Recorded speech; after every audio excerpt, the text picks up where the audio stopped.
Hello, everybody. Welcome to Unlearning Economics.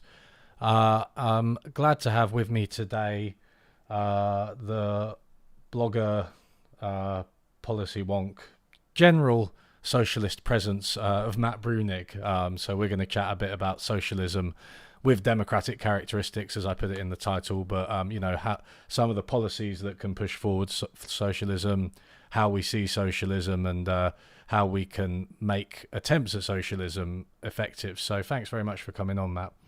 Yeah, thanks for having me.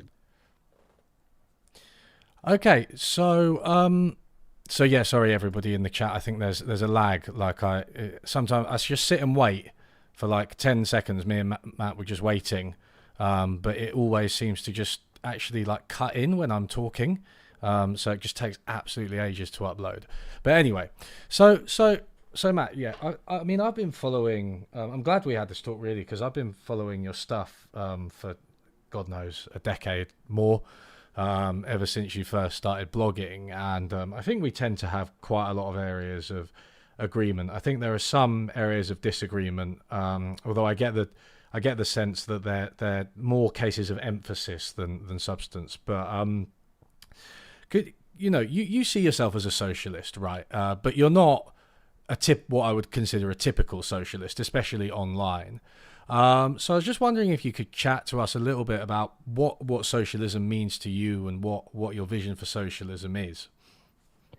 Yeah, I have I guess a narrow or skinny view of socialism in a way that is fixated primarily on the ownership of capital and the distribution of the return on capital, and kind of views that as the centerpiece of the whole thing, and everything else as being, somewhat more negotiable. I think a lot of people get into socialism for other reasons, or they think that, once we achieve a different way of managing the capital stock, that will achieve all sorts of other things that they're interested in. I have other things I'm interested in. Obviously, the welfare state, I spend probably the majority of my time on that, though I don't generally regard that as necessarily socialist, depending on each particular benefit and how it's organized and stuff. But I try to stay very pure and narrow when it comes to, socialism qua socialism, which is to my mind, again, just focused on the ownership of whatever you want to call it: capital, real estate, bonds, equity, companies, the productive apparatus, things like that. Okay, so yeah, I want to expand a little bit more on this view of socialism as primarily about ownership because it's essentially about where income flows to, right, in society, and where the social surplus, you could call it, maybe a leftist or a Marxist might call it that, where that goes. So could you maybe just talk us first through like kind of maybe how that's organized in capitalism and how your view of socialism builds on that? Yeah, so in capitalism, the ownership of wealth tends to be very heavily concentrated. So in the US, I think it's something like the top 20% or top 10% owns 75% of the wealth, something like that. It varies year to year a little bit. And, there are reasons why that happens that seem unique to capitalism. The whole sort of wealth begets wealth kind of process, right? The more wealth you have, the more income you're able to receive, because you receive not just pay for work, but also you receive the profit share of the economy. And the more income you have, the higher the higher your savings rate is able to be. And these things seem to compound over time. And so that's what you wind up with in that kind of system. And, the socialist alternative, of course, is to spread that out and to do it in a specific way that involves sort of collective institutions instead of attempting to do it through, I don't know, sort of like everyone owns a kind of their own little private share. I know some of the early socialists we're focused on things like what if we kind of gave everyone their own little plot of land or something like that. I don't know that you would even call those people socialists, but they're kind of included in the canon because they kind of saw the same problem but went at it a little bit differently. I would say, the difference, because in the US we do have people who they're worried about the unequal distribution of wealth, and they just tear their eyes out trying to figure out how do we get this more equal while still maintaining the basic structure where everything is done through private holdings and stuff like that. And that seems to be a fairly futile endeavor. No one really comes up with policy ideas that are remotely compelling. So the alternative is through collective ownership instead. And so that's where I tend to focus and think that's the primary focus. We're trying to spread the wealth, but through collective institutions. I mean, this is like what I don't know if you remember this, but Ed Miliband called it like pre-distribution, right? Is that notion of like you design the institutions so that you have a more equal distribution of income, before taxes was the basic idea, right? Would you say that's in line with what you're trying to do?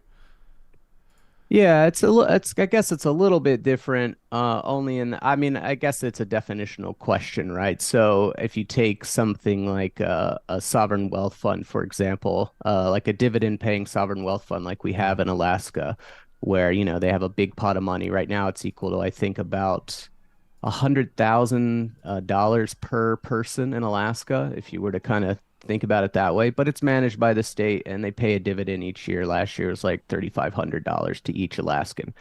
Um, do we think of that as pre-distribution, or do we think of that as redistribution? How do we Mm, understand that dividend, I guess? yeah. Is that but yeah, we're trying to capture capital share one way or another, and get it spread out differently, whether through paying everyone an equal dividend or social investment or whatever, you want to do with it.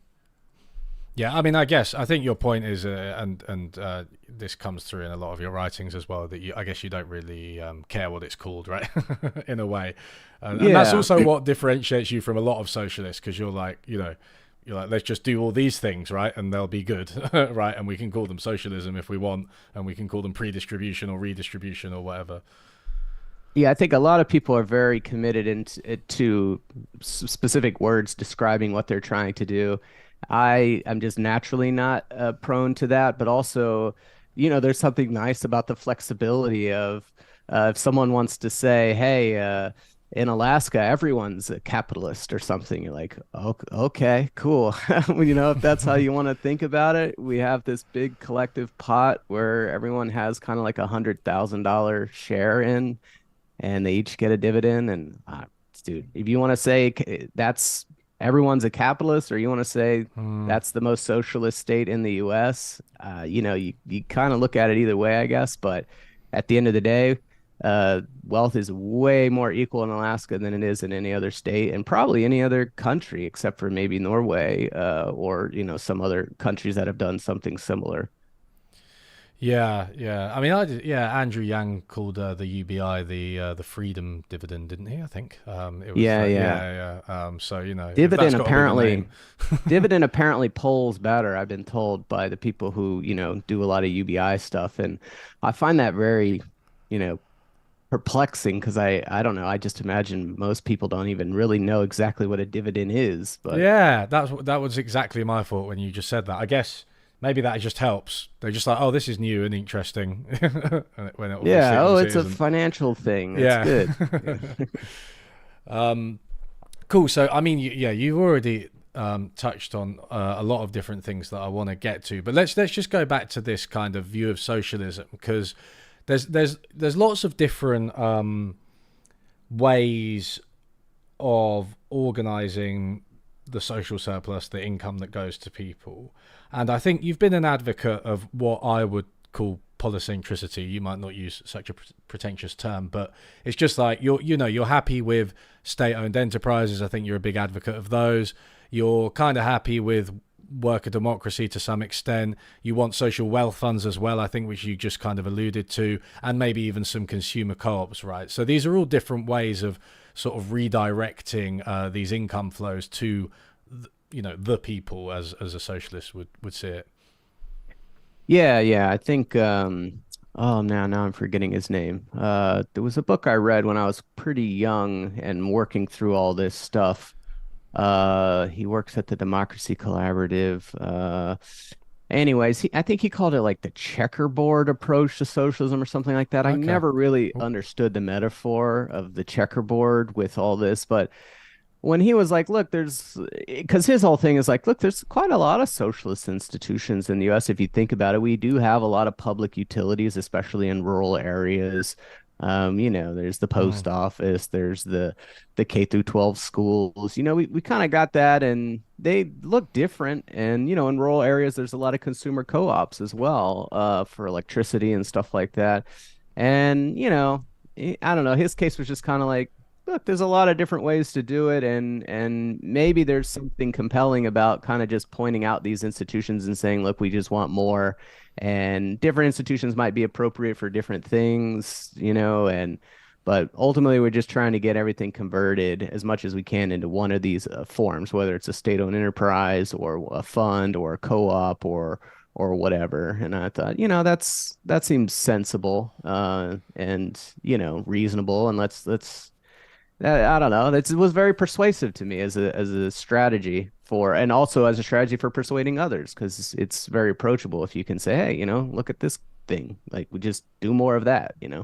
Yeah, yeah. I mean, that was G.A. Cohen's point, right? He was a philosopher who was talking about that. I don't think he's not the one who came up with the checkerboard term that you just mentioned, but it's sort of like socialism kind of exists in various forms, right? Like we have collective ownership, and we have kind of community organizations, and we have kind of national institutions that redistribute wealth and power.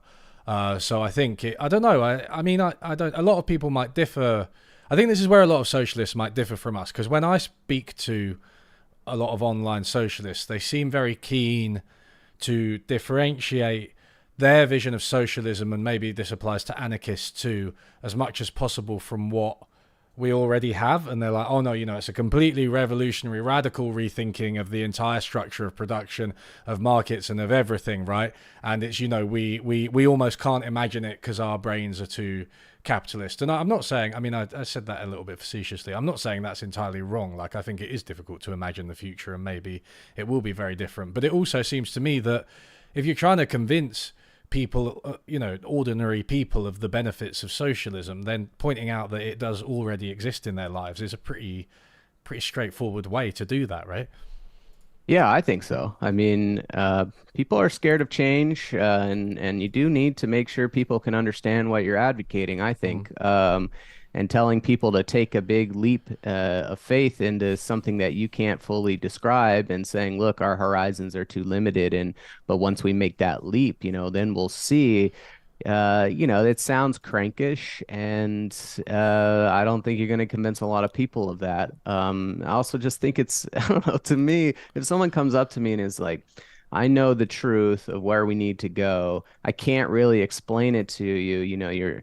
Your mind is too limited. I'm kind of like, but especially the kind of people who say, you're like, I mean, I don't mean to judge you, but I'm looking at you, and I don't know. I don't know that you're smarter than me. I don't know. But yeah, I think that's approach. And I think there are people, and this happens actually across the political spectrum, where there are, you have political views, like political content, substance that you're interested in, but then you also have a kind of attitude that you have towards your politics. And some people really want to kind of be that, they're trying to communicate their difference, and Mm. how kind of distinct and radical they are from the status quo. Like they want to be outsiders in a way.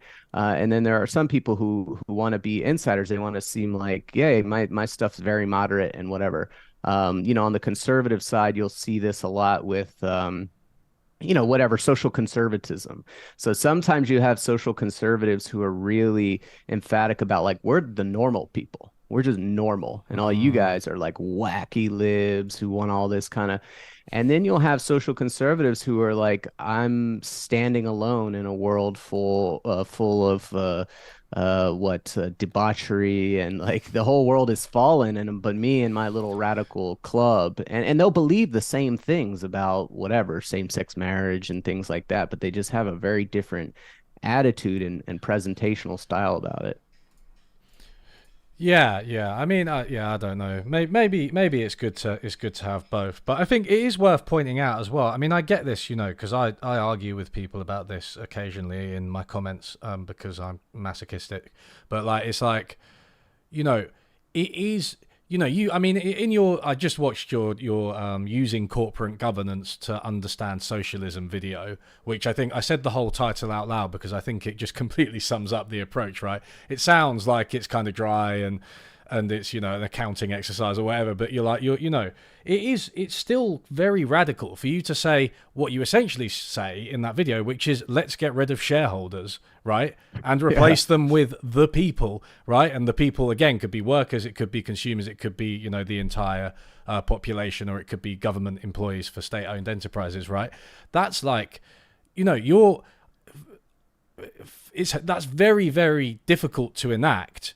And I think it would require a lot of struggle. You'd be talking about, it's not just like, it seems technocratic, but it's not just like you're saying, oh, yeah, we can do this one policy tweak. Obviously, you can't take all of the capital rights away from the capital owners without pushback. You need strong, unions and other movements and all the rest of it. Yeah, absolutely. When I mean, I actually think that part of it is more important, even though that's not where I tend to spend my career, I guess, now that I guess you can call it that since I've been doing it for so long. But I made that judgment call actually when I graduated from undergraduate. I decided I was going to become a labor lawyer, and I did become a labor lawyer, and I was a labor lawyer for like a couple of years. End up getting drummed out of that in a weird circumstance that made me do like policy full time. But if you look at, to my mind, the countries that are closest to what I've advocated, which are the Nordic nations. Mm. I don't see how they are where they are without their labor movement being as strong as it is, and really kind of running the show for as long as they did. So, I don't have any sort of like, there's some people who they get so interested in the thing they're good at that they're like, oh, just elect me and then I'll change the laws and we're good to go. I don't think, that's the most important piece of it or the hardest piece of it. I think actually figuring out how to like change the institutions, like on paper, I think is relatively straightforward. But getting it done is, I don't know. Like if someone asked me, like, okay, how do we get here from there? Like as a political matter, it's like, well, I don't know. It was support Bernie Sanders was Yeah. sort of the answer for a few years, and now I don't really know. So. Yeah, yeah, absolutely. I mean, I'm encouraged by the rise in union activity. I have to say. I mean, yeah, across the world, and I think we've had a rise in unionization in the states where you are, right. Here, I don't know if Well, we've. Oh, we've okay, had some carry high on. profile campaigns, Yeah, but the official stats that come out of the Bureau of Labor Statistics have shown flat. yeah. It's been flat. Oh, So okay. So the actual, yeah. So yeah, it's kind of similar here. I think like I'm not sure that membership's gone up, but action has, and the amount of strikes. I mean, I'm on strike at the moment. Technically, I'm doing a half a strike, which is a marking boycott. So it's like that's just been continuous, and the train strikes here are continual. There was another one last week, and that just seems to be like a feature of life now.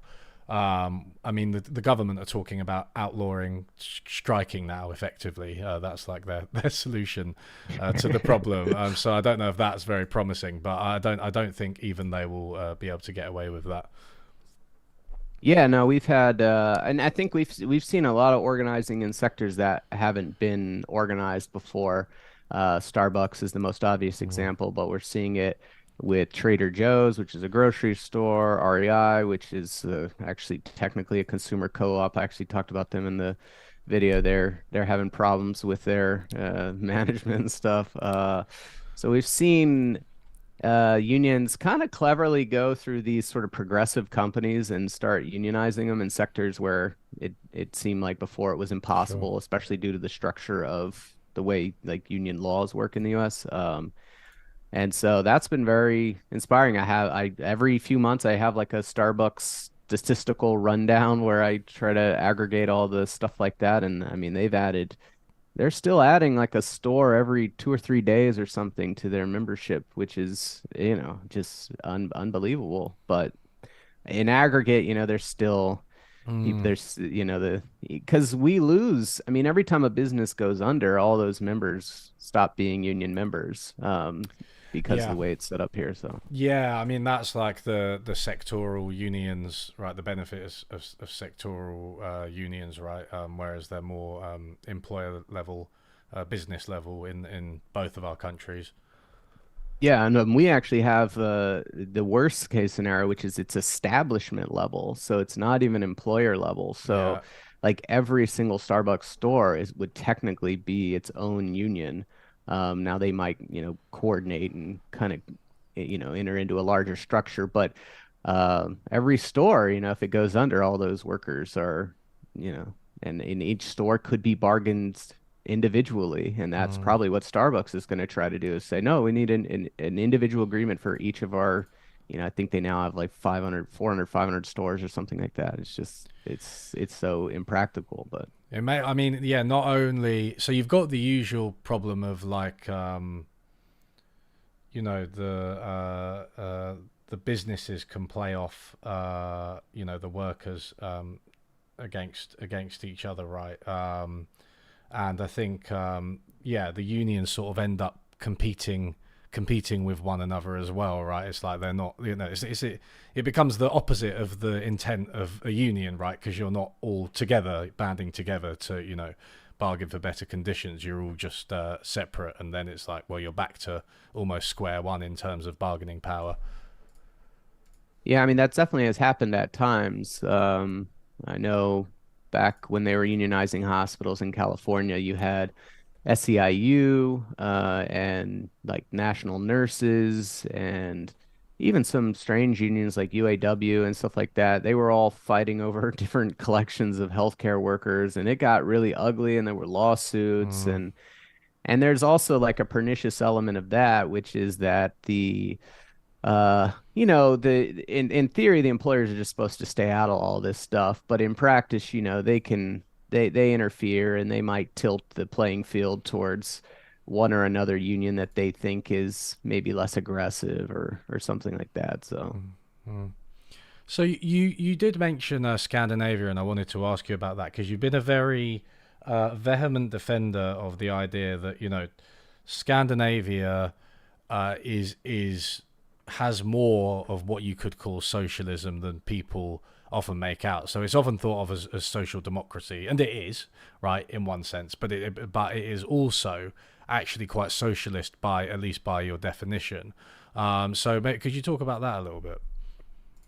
yeah, yeah. I mean, as in the US discourse especially, and maybe it's the same over there, the emphasis has always been on the welfare state and the slightly different way that they organize things there, which tends to be more universal, though they have means tested benefits and stuff too. So but more social spending and more universalistic social spending and on and on. And occasionally someone might recognize, oh, they also have unions and a compressed wage scale.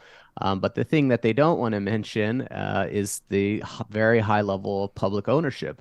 You see that most prominently in Norway, of course, and their circumstances are a little unusual with the oil. But even before the oil, they had very high levels of state ownership, and they seem to, for a very long time, kind of have this ethos of public ownership of natural resources. That's probably why when they found the oil, that kind of got folded into that. So, owning all the hydro and other kinds of things. Even now, they're doing stuff to try to capture resource rents from like salmon farmers who use like ocean, like aquaculture, and rents from wind energy. Like they're very, very obsessed with all resource rents should flow into the public, which I mean, that's a Georgist thing, I guess, more than a socialist thing, but Mm. it's tended to lead to a lot of public ownership. And then in the other countries, you have other kind of developments. Finland has a very high level of public ownership. The last I checked, is about a third of the national wealth is owned by the government. If you go check to see, well, why is that? What they'll say there, at least the people who write about it, is, Finland was a poor country, a very late developing country. And it was, basically struggled to find international investment. And so the state took on a big role there. And then from there, you don't want to sell off all of your stuff to international investors. You're a kind of marginal open economy. You'd like to maintain national ownership to some extent for strategic reasons. And so they have a lot of state ownership there. Sweden, obviously, in mid-century with the SAP, and then on through the Meidner Plan, where that was going to be sort of the final nail in the coffin, if you will. I mean, they ran up public ownership there from something like 10% of national wealth to almost 50% of national wealth in the middle of last century. It's come down to 25%. Mm. And I think, they definitely have, like everywhere else, had their sort of quote unquote neoliberal turn, which mostly took the form of selling off state-owned enterprises and public wealth and stuff like that. But even after they've done all that, they're still top the charts of public ownership. So that's just something I've tried to emphasize, because I feel like that's a lot of people there's almost like an incentive for everyone to ignore that, right? The more neoliberally minded people in the US, they like to emphasize it because they want to say, oh, the socialists are wrong. It's just about the welfare state. Mm. And then some of the socialists who, they want to emphasize how they like to go above and beyond that. They want to downplay that. And that opens up a great niche to be like, hey guys, there's actually a lot of public ownership here. Mm. So we should contend with that in some way. So what? I mean, you did hint at it in that description, which was really interesting. But like, what purpose do you see state-owned enterprises as solving, right? As serving. So what do they? What can they achieve, right? That maybe a traditional capitalist firm, or maybe even some of those other types of organization like worker or consumer co-ops can't. Yeah, so I mean, for me, first and foremost, it's always capturing the capital income, and especially trying to spread that out as much as possible. Mm. So consumer and worker co-ops, the capital income is captured, but it's not distributed broadly throughout the society. And I think that can be a mistake, right? Because the capital stock. So in a consumer co-op, I guess in theory, you say sort of like the consumers kind of own the capital stock of it. In practice, the consumers might get a dividend in the form of store credit that's related to the amount of money that they spent at the store or something like that. But people who are outside of that, who don't consume from the company, might still have, I'd say they have some reason to have a share of the capital stock, if you will. And the same thing for a worker co-op. So to me, the ideal is ownership administered on the social level, because the ideal is to have capital income spread out throughout the society, whether through dividend or Mm. public spending or whatever. But I'm fine with the other forms as well. As certainly better than what we have now. So that's like the first and foremost. The other thing is that state-owned enterprises, it kind of, obviously this is going to be contingent on how well they're run and stuff like that, but they are able to, I think, more cleanly mix social objectives with economic objectives. So in the US, the most obvious example of this is the Postal Service.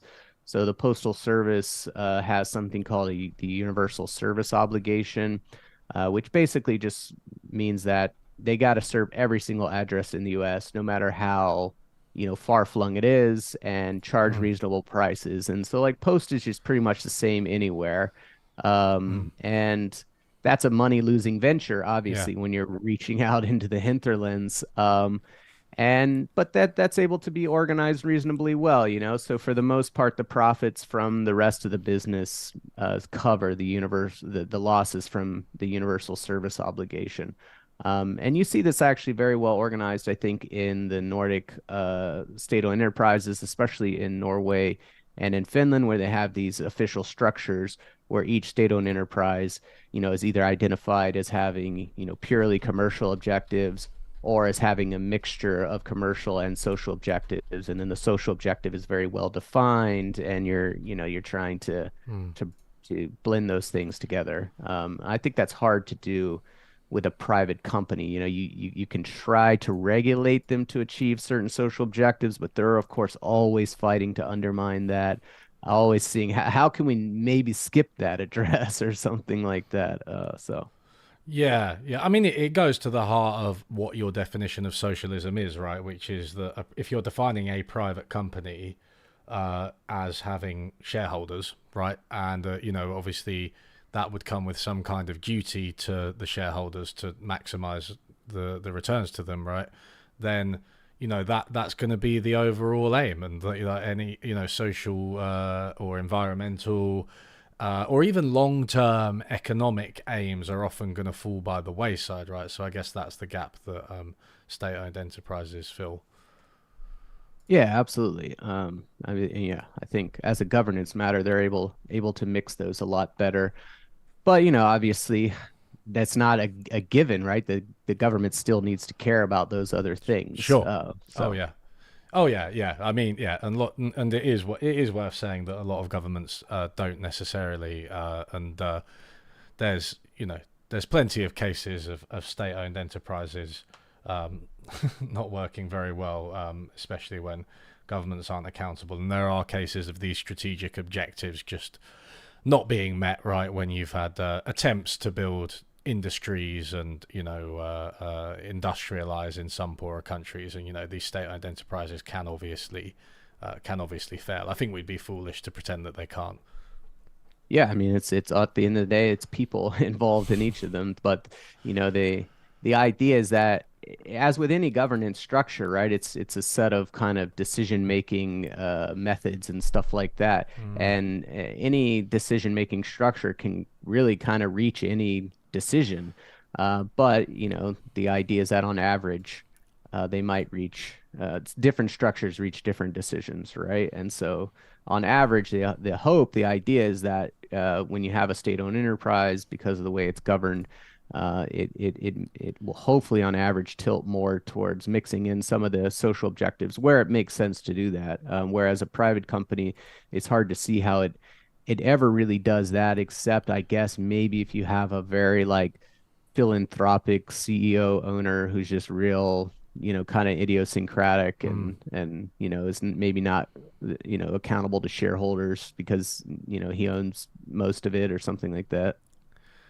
Yeah, it was the CEO and founder of Patagonia, wasn't it? The clothing and bag Yeah. makers who he just I can't did he hasn't the company still exists, but he just gave all of his money away at the end, didn't he? Yeah, he gave all the shares away to a foundation that works to preserve wild places or something like Mm. that. Mm, yeah, but I mean that's extremely rare. Even if people go in with that idea, I think by the time they get to the top, right, they're like reluctant to give it up.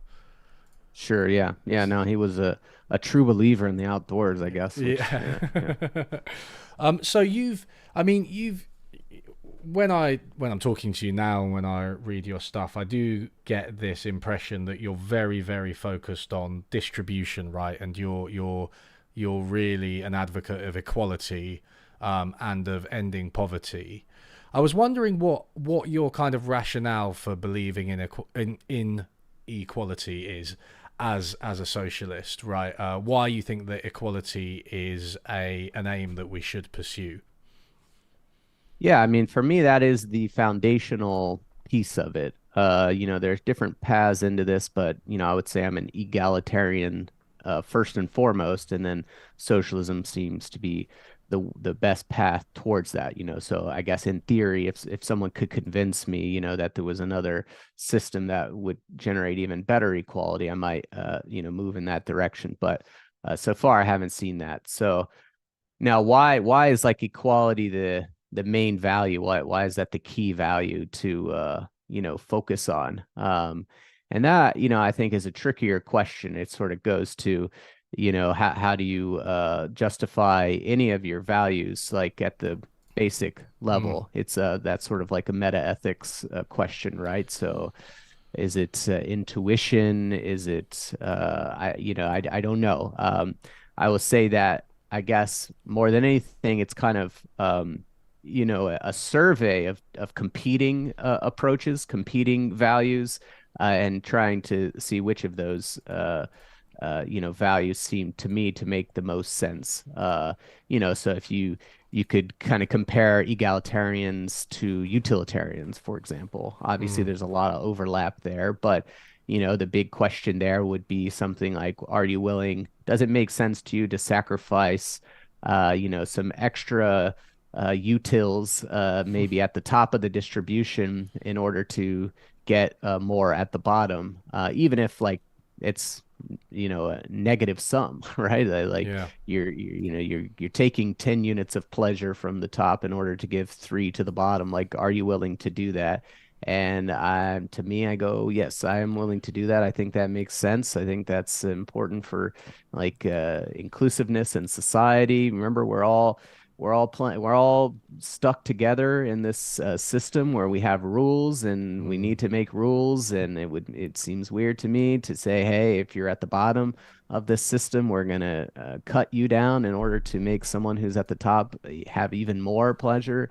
It's like stuff like that. It's a sort of the ethical philosophy, moral philosophy, those kinds of almost mind games and puzzles that eventually I was led to think, egalitarianism, the sort of Rawlsian egalitarianism, that kind of thrust it makes the most sense to me.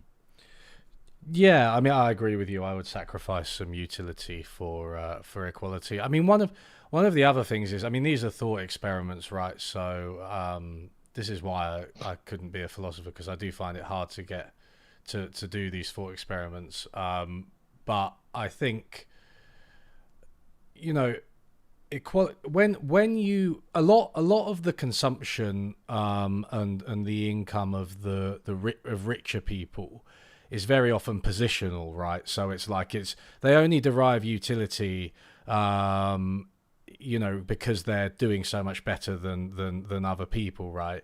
And one of the things I think is, like, if you compress the income distribution, I'm not 100% sure that they're actually going to lose. They're actually going to lose that much utility, because I'm thinking, well, if everybody is kind of moved down a peg, right, in terms of their level of consumption in dollars, let's say, but they're still kind of in the same. They're still ranked the same, right? I would think that it wouldn't necessarily impact their welfare that badly. I mean, obviously, the exact extent to which that's the case is difficult to determine. But the more I look into it, the more I feel like so much of this consumption is social and positional, and it's just like, actually we can sort of have equality and utility in a lot of cases. Yeah, no, I think the prescriptions for them mostly overlap just due to what you said, the positional nature of goods that people pursue at the top, and also, of course, diminishing marginal utility.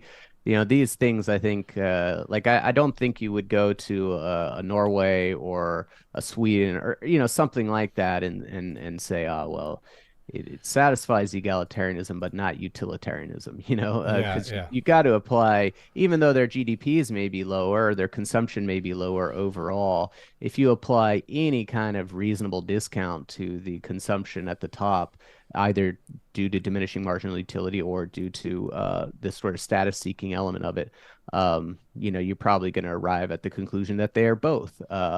Now, at some margin, maybe they do compete, and that's when the philosophical, rubber hits the road. But Mm. where we are now, I don't really see that. And I think the point about status is a very interesting one. There was a book written a while ago called The Darwin Economy. Are you familiar with Is that? that Robert Frank?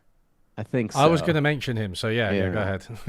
Yeah, anyways, he makes a very compelling case, and it's one of those books you read and you're like, wow, this really changes your perspective. And then it's like, oh, no one's really incorporated this at all Mm. into their thinking. But yeah, no, you see one of the things you see where around where I'm at, I live in and around New York City. is at the very top. People are competing, to get into different schools, not colleges, but even like Mm, kindergartens and stuff like that. And these schools are very expensive, and it's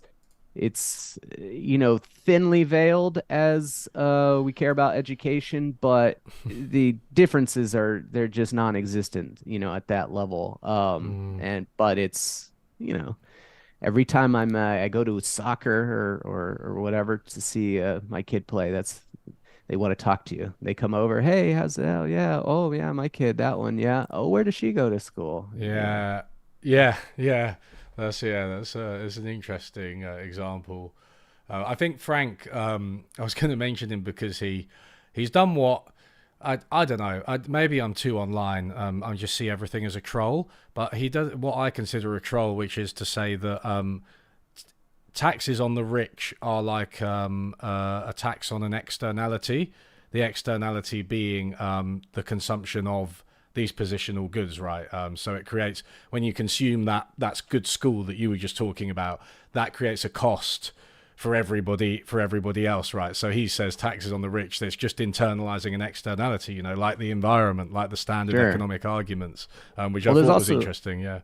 there's also a collective action problem to it, right? Which is that if you are in that milieu, and you're at the 95th percentile and you kind of want to be at the 95th percentile, but you don't really even want to you don't want to do all this status seeking stuff. But if you don't, you really are going to fall out of that level. It's all got to happen at once. Like we all got to take a haircut at the same Mm, time. We mm. all got to take the leap out of this school and into the normal school. And I'm not going to do it alone, but hey, if the government forces my hand, then we can get it done without Exactly. us. Yeah. So It's also true at the bottom of the income distribution actually as well. I mean, it's something that I've thought because I think say the states is a really good example, right? So take the minimum wage. Now, if you have a minimum wage that's very high in one state and not so high in a neighboring state, it doesn't defy credulity to suppose that businesses might relocate, over time or new ones will make the decision. They'll be like, well, we're going to go with the lower minimum wage.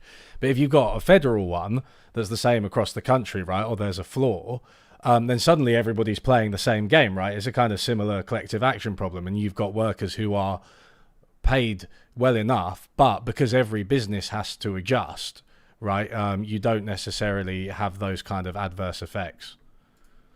yeah, yeah, sure. Mm. Yeah, you avoid race to the bottom in the one case, and here a race to the top, I Yeah, guess. yeah, yeah, exactly. Yeah, the race to the bottom and the race to the top. Yeah, I mean, I think you could make a pretty good case against billionaires just purely using the externalities argument. And I'm undecided whether that is a good way to make the argument or if it just speaks to like how loose the externalities concept actually can be. I know you've critiqued it in the past, which is why I mentioned it to you. Yeah, yeah, yeah. I think sometimes I don't know. Sometimes we reach for arguments that we think will be, this is a cutesy way around it, because it's Yeah. not strictly an egalitarian position. Mm. You could hold it even if you're not egalitarian, and that's not a bad approach in general, right? Is to uh, uh, uh, pursue like a pluralistic approach to argument that will connect to lots of values, but it can also make you seem, like you're bullshitting a little bit. Yeah, yeah. If you do it too much, I think. Yeah, I mean, my view. Not to get too sidetracked, but externalities. I think it's one of those where it's not a perfect argument. I do remember your posts, or maybe just one post on this, and I thought it was interesting, saying that it's very difficult to identify what is an externality and what isn't. And if you read economics textbooks, then you do see it defined in a lot of ways, each of which are, some of which are really straightforward, like an effect on the environment, but some of which are a little bit more nebulous, like the effects on employment in a local community. Is that really an externality? I don't know. So it is a bit of a nebulous concept, but it's also the best one that I think I know for making that type of argument about how things, how market transactions and economic transactions basically affect people other than those immediately concerned. Yeah, yeah, and I think, A lot people reach for that all the time for pretty much everything, and I think that's a telling, the fact that people think that that is the way to go argumentatively probably means that it connects to something, right? Mm, And I guess this sort of like liberal kind of value set, right? Is we're not supposed to concern ourselves with things that don't concern us. And so the more we can say, hey, that does concern you, that does affect you in some way. Hey, if the schools get worse, then the workforce will be worse, and if workforce will be worse, then your dollars will spend mm, more poorly, and then that'll come back to you on the consumption side, and on and on, and all that's true. I mean, the idea. I mean, that's one of the things that I find kind of silly, but about sort of a certain kind of libertarian worldview, right? Is they think things are a lot more isolated than they are, yeah. and one easy way to blow up that worldview is just to start drawing all those connections and saying, oh no, actually, this thing where you're saying, oh, these two people are doing what they want, it doesn't affect you. Here's 10 ways in which it does. And Mm, you just keep doing that, and then you're like, ah, your whole system doesn't really work, right? Because everything is of concern to everyone on some level. So, I don't, I guess, disagree with that strategy per se, but I do think there's some imprecision in, what counts as an externality and what doesn't. yeah, yeah, absolutely. I think, yeah, I'm so tempted to talk to you about libertarians, but I won't. I'll skip over it We because defeated them. We don't we, have to talk about them yeah. anymore. They're gone. They are, aren't they? They Yeah, really are. They yeah. disappeared like 5 or 6 years ago. Yeah, And they then did. Yeah, and yeah, not to blow too much smoke up your ass, but I do think you did quite a good job of vanquishing a lot of their philosophical arguments online, which was the main. I'd never heard of a libertarian before I sort of came online. Right, it's like it's a very online viewpoint, and now it's gone. Although we do now have fascism in its place, so I'm not 100% yeah, sure it's whether not an to thank you, improvement. because there are the libertarians at least who are like they want to end the war on drugs and foreign wars and things like that. But yeah, I'm not sure about the new right. I don't think they share those values. Yeah, no, we've swapped out Ron Paul for Viktor Orban, which Yeah, is just yeah, not yeah. a trade up. Okay, so I mean, let's talk about the welfare state and redistribution, because that's one plank of yeah. Again, who cares? Who cares whether it's socialism? Let's talk about it. Sure. So so I mean, and this does relate to libertarianism actually a little bit. So I remember you saying there's no such thing as redistribution. Mm. So could you talk us through that claim a little bit? Yeah, this was back in the old Mm, libertarian days, but one of the things that you have to contend with when you want to promote social benefits, whatever they may be, whether it's old age pension or child benefit or whatever, is people saying, oh, I don't want you taking my money and spending it on that. I don't want you to take it tax from me and whatever. And, the model that they have in their mind about the economy, the like implicit model that they have is we have, on the one hand, this sort of like market economy that's just kind of running on its own, and it distributes out the income. And then you have the state that comes in, it invades that distribution, this sort of initial distribution, and it starts mucking around with it. And so if that's your view, right, it's like a two-step process. Then you look at the second step and you say, what's going on? You're taking from me and you're giving to someone else. Isn't that theft, et cetera, et cetera? And that's basically where kind of libertarians start and finish their analysis. And what I spent a lot of time doing was making what, I mean, it to me is just a very obvious claim, but which was, I guess, somewhat novel to the online discourse at the time, which was to say, no, no, no, no, no, no, no. The income that's distributed in the first place in the market, that is also a part of our governing institutions, right? So the factor payments to labor are affected by hundreds and hundreds of different laws. Of course, I was in law school at the time, whether that's employment laws, discrimination laws, wage and hour laws, the minimum wage. the unions, how they're organized. And you can see this across countries. If you don't have an organized workforce, you get a very dispersed wage distribution. If you have an organized workforce, you get a very compressed wage distribution. All before quote unquote taxes and transfers, right? That's still just the factor payments, and it just depends on how you've set up your labor market institutions. For capital, it's the same kind of thing, whether you're talking about corporate law or property law or bankruptcy law or securities law or on and on down the line, right? All of this is structured by the state. And so it's wrong to think of the welfare state and the tax and transfer system as somehow like uniquely invading the other income distribution when these things are all happening simultaneously, and it's all structured by the same institutions. And also these things might interact, right? You might tolerate a certain kind of institution that helps distribute market income only if there is a tax and transfer institution that moves it around, subsequently. Like those two things might only work if they work together, right? So and we could go on and on, but it's just kind of disentangling that and saying, look, it's all just distribution. It's not redistribution.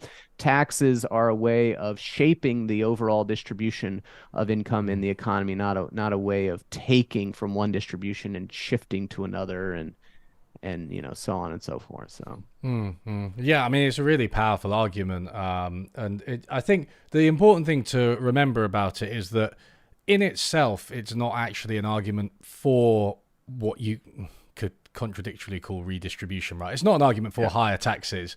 What it does is it sort of destroys the deontological argument against doing that, right? It destroys the typical libertarian deontological argument against, like, no, you can't do that because that's theft. Yeah. No, it doesn't make an argument for anything. It just says, hey, you need to descriptively, you need to understand the reality of the economy. And the reality of the economy is it's a big, complex set of institutions. You could go to law school and learn about them. I did it. And Would you recommend it?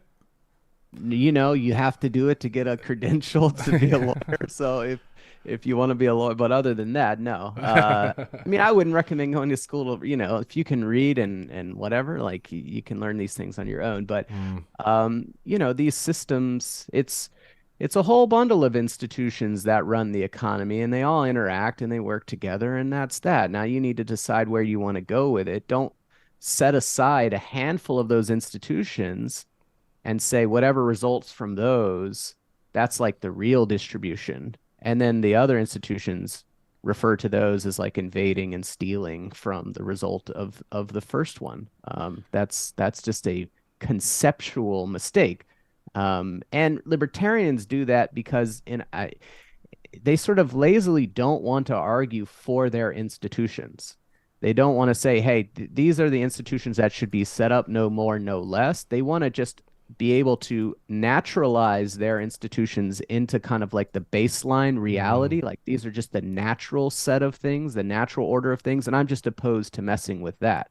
And so by flushing it out and saying, oh, okay, so you want the state out of it, so let's just repeal all the property laws then. And you can just, that's fine. Like you'll figure it out. Just repeal the property laws, repeal the contract laws. You can sign pieces of paper and say, I agree, blah, blah, blah. But then what? Then nothing, unless the state is there, right? The contract system is itself set up by the government and so on and so forth. Like by fleshing those out and taking these kind of just sort of things that operate in the background of our economy and putting them on the table and making people realize that, no, those are real laws, just like tax laws, and then making them defend them. I think, you just put yourself in a better position to make the egalitarian case, but yeah, it's not in and of itself generate any kind of conclusion like that.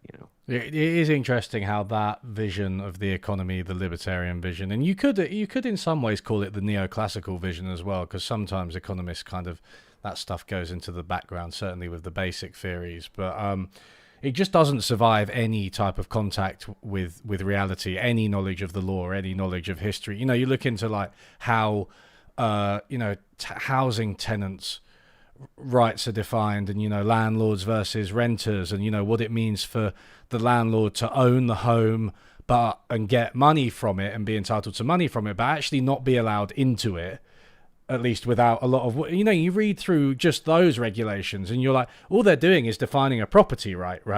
That's all they're doing, and that takes hundreds and hundreds of pages and so many complicated stipulations and judgment calls that differ across countries and stuff like that. It's like there's nothing natural or inevitable or about it.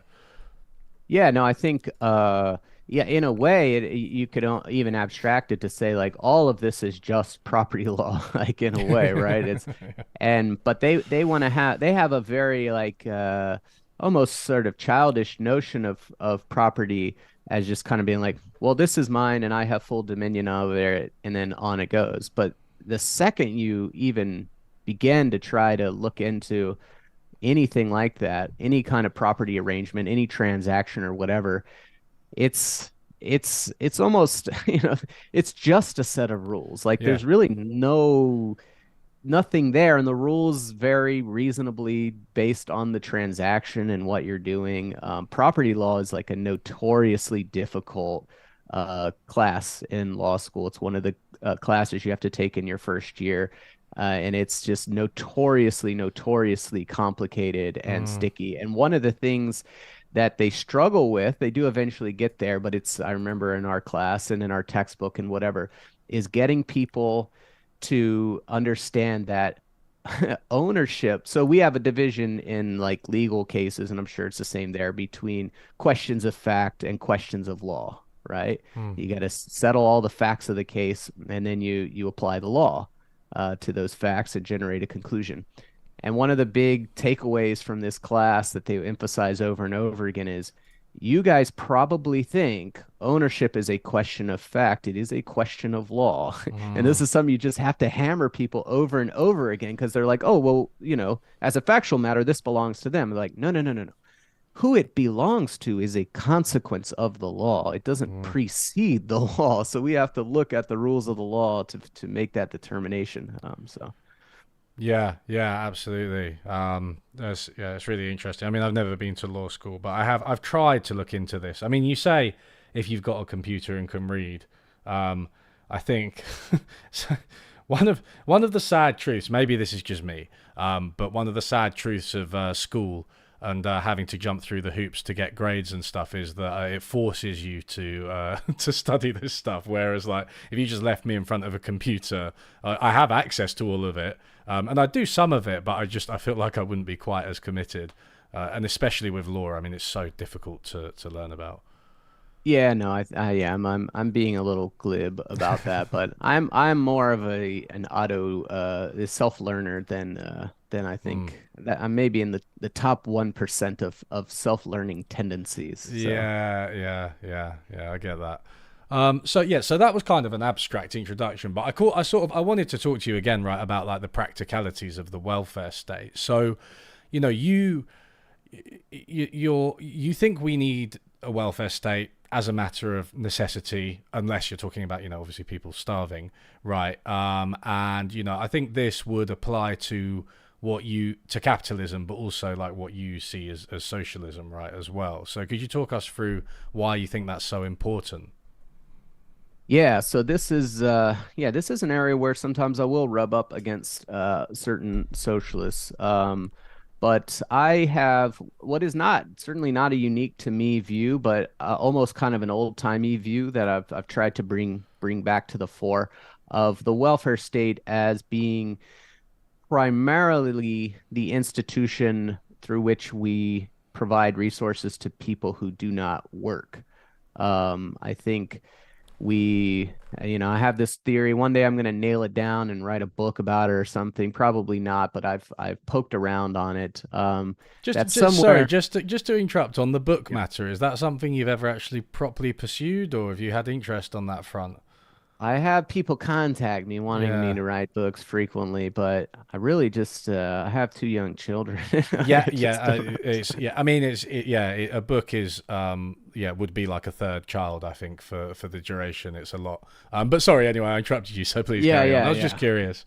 Yeah, no, one day, Mm. maybe when they're older. But yeah, so it's I think since the 70s or 60s, I've even tried to blame it on Michael Harrington, obviously a famous U.S. socialist. His book, I think it was the Two World. I don't even know. It was a, but Three worlds of welfare capitalism. oh no, that was Gosta Esping Anderson. He wrote some Oh book right, yeah. about poverty in the U.S. And he had all Mm. these typologies of different kinds of poor people and stuff like that. It's a very gripping book, and Hmm. it's largely been credited with the war on poverty and all the anti-poverty stuff that we did in the U.S. for a while there. But there was a an emphasis of the welfare state as eradicating poverty, as focused on poverty, and I think that also tends to focus it on targeted benefits towards the poor.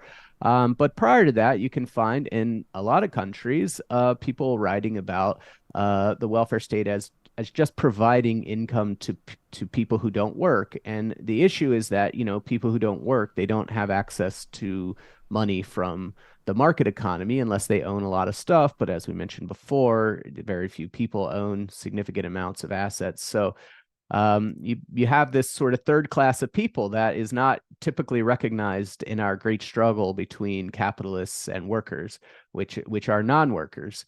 And now, of course, workers and non-workers are sort of the same people at different times in their life.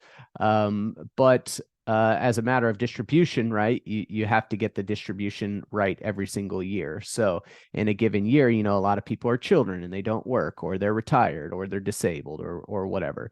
And yeah, my point is just to say whether you're capitalist or socialist, you have to have some way to get money to those people, especially if you're trying to keep inequality low, but also just to prevent absolute destitution. And an adult who's disabled, they may have no other means to get any kind of income.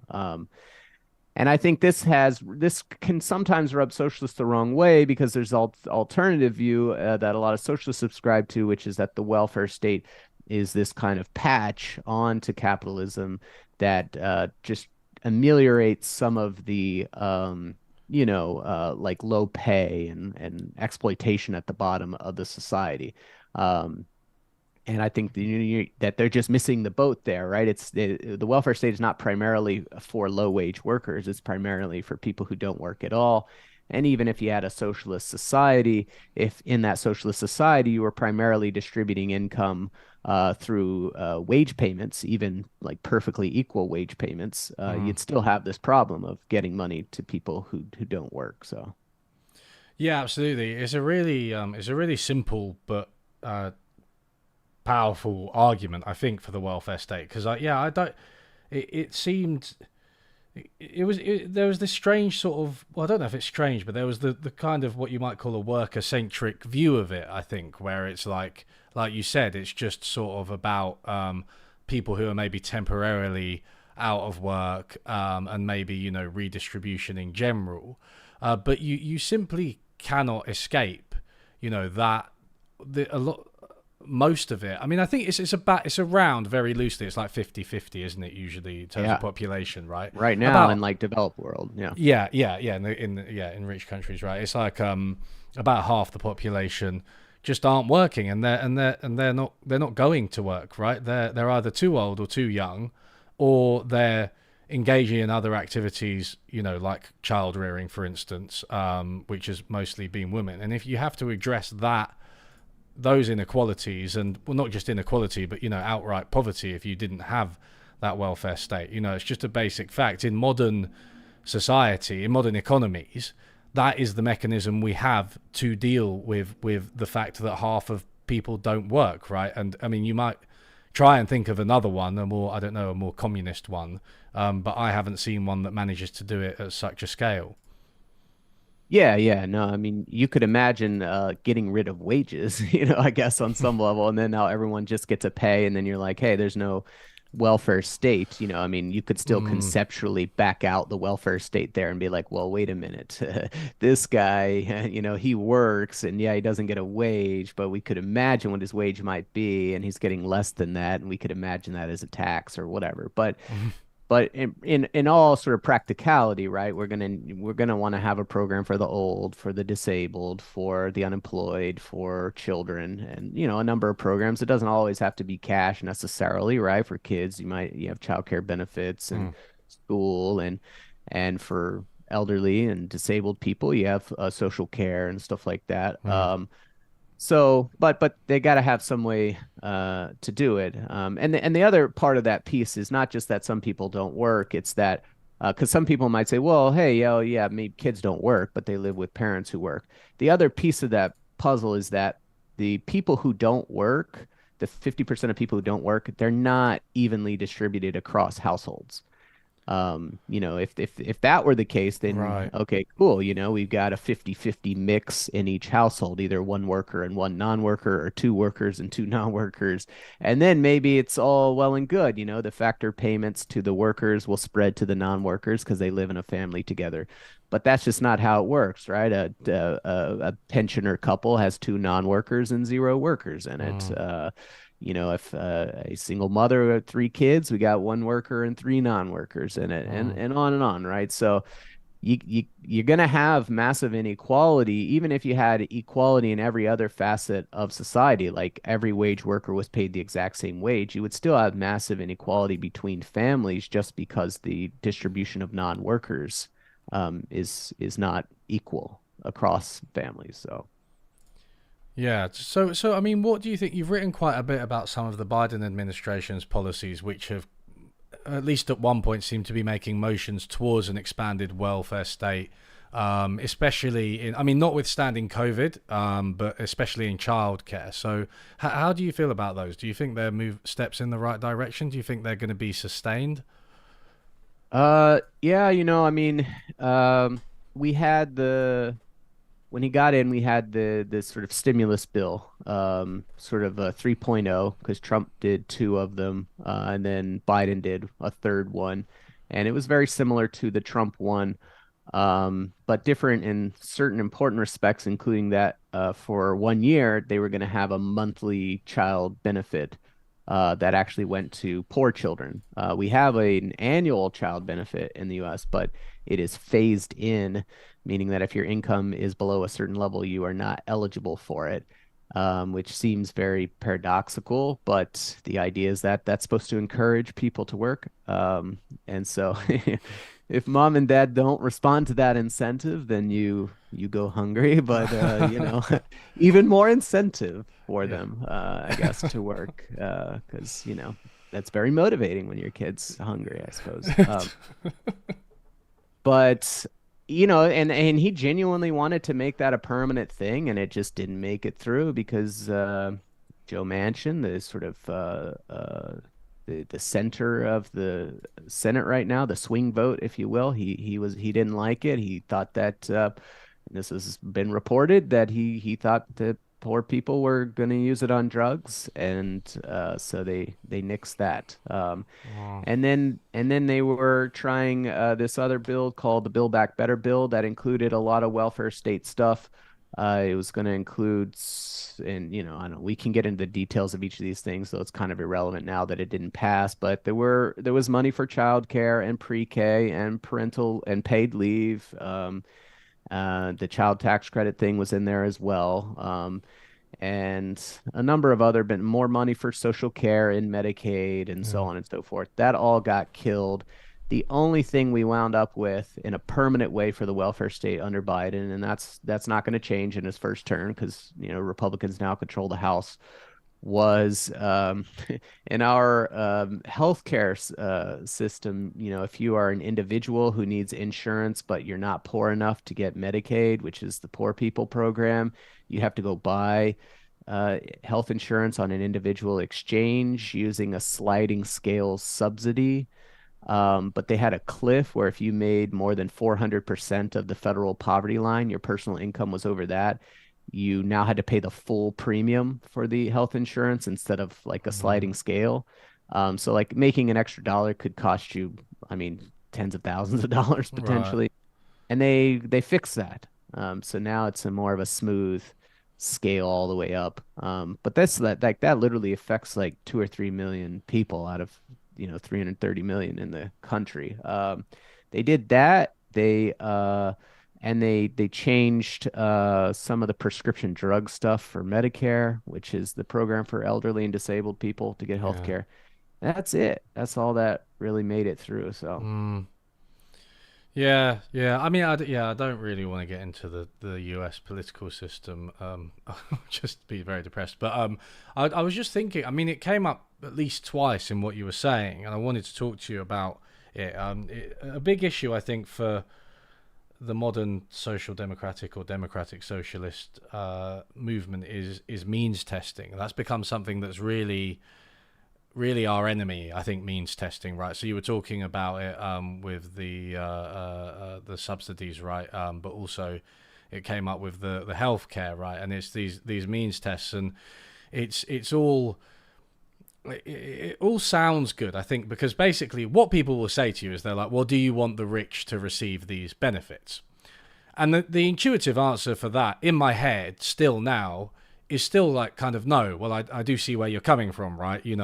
But then what you end up with is this horrible mess of a whole load of different means tests, many of which don't really work as intended or aren't particularly well designed. But even if they did, it just creates some very odd incentives, right? And basically ends up excluding people who need it.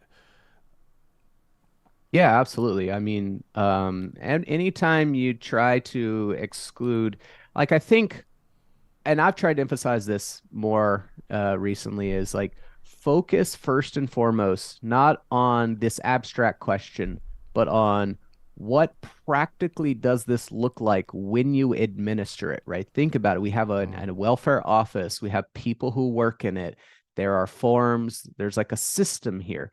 What are you saying should be done to make this happen? And so if you want to use an income test, and say, hey, people over a certain income shouldn't get it. That sounds great. But now ask yourself, how are we going to determine who is above that income and who is below it? And what's going to happen when we try to do that, right? For one, if you're using quote unquote current income, actually figuring out what someone's current income is not really all that straightforward. For some people it is, but you have a lot of cases where it's not, right? So for example, if you're a self-employed person who has lumpy income, which this is true of gig workers as well, who are technically self-employed under our laws at least, um, their income is not stable. So what does it mean to say what their monthly income is? Or are we doing a look back for 12 months and saying, oh, what did you make over the last 12 months? We're going to try to do that. So we need everyone to submit 12 months of pay stubs. But what if, okay, yeah, in the prior 12 months, things were going great or okay, but it's like it's just been in the last couple months that things have just bottomed out and now they're desperate. So what do we do mm, with those people? Like actually figuring out what someone's current income is not particularly easy. And and even if it were, people got to file all these forms, they got to submit all these pay stubs, they got to try to get information from their employer who may not be interested in cooperating with them. So while you're trying to keep someone who makes over $100,000 from claiming the benefit, you're creating these burdens that people who are at the bottom, like a large minority of them, can't satisfy. mm, They just can't do it. So you're pushing them out of the program in an effort to push rich people out of the program. Um, and then the other, and that, well, and I mean, the cherry on top is you're like, okay, yeah, but I still don't want to give it to the rich. And you say, well, we have a way to drain the incomes of rich people already, right? We have a tax system that's mm, capable of doing that. So whatever you're concerned about with the net distributive impact of providing this benefit to everyone, for example, like a universal child benefit, you can just, move up the tax rate, right? So instead of phasing the benefit out at 5 cents for every dollar earned beyond 100 grand, just bump the tax rate over there a mm, little bit. And now the benefit administrator doesn't have to worry about it.